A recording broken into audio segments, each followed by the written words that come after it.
ليه بتنادي على جوزك بدون ألقاب؟ يعني فين درس تفخيم الزوج اللي درسناه كلنا زمان؟ فين؟ ليه نسينا الدرس ده؟ ليه نسينا الموضوع ده؟ حنفي. مفيش حنفي. انا قلت كلمة وانت عارفة ان كلمتي لا ممكن تنزل الارض ابدا. حنفي. خلاص هتنزل المرة دي، انما اعملي حسابك المرة الجاية مش ممكن تنزل ابدا. على جوزك كده يا محمد حاف مثلا، قولي لجوزك يا أستاذ محمد، يا أستاذ محمد تحب تشرب إيه؟ اسمعي مني تكسبي. لو جوزك اسمه محمد قولي له باللقب ده يا أستاذ محمد. مفيش حاجة اسمها محمد، لغوها خالص. ضحكنا كتير، هناخد السنه كلها ضحك ولا ايه؟ عندك حق. واحده واحده. عليه ازاي؟ كالآتي: يا،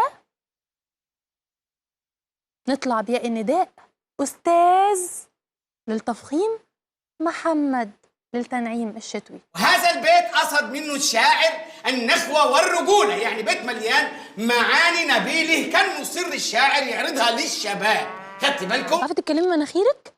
اخنفي وانتي بتتكلمي، كل ما تخنفي اكتر وتوطي طبقة الصوت اكتر وتدلعي اكتر جوزك ودان.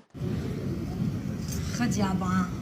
ايه؟ تعال يا ابعان، تعال هنا فريحي، تعال فريحي، تعال فريحي. ايه دي؟ من صوتك؟ أنا كده لما اتدلع أخنف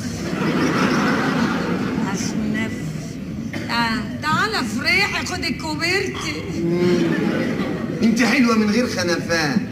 وابقى حلوة زيادة بالخنفان. يا مدام لما جوزك يكون جعان او جوعان مش عايزاكي تقولي له طيب هروح اجيب لك تاكل، لا غلط، مفيش حاجة اسمها كده، لغوها.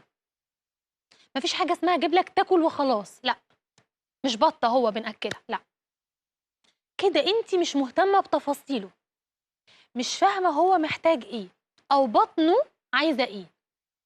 لما جوزك حبيبك تاج راسك في رعونك يكون جعان هتعملي ايه؟ هنعمل الآتي: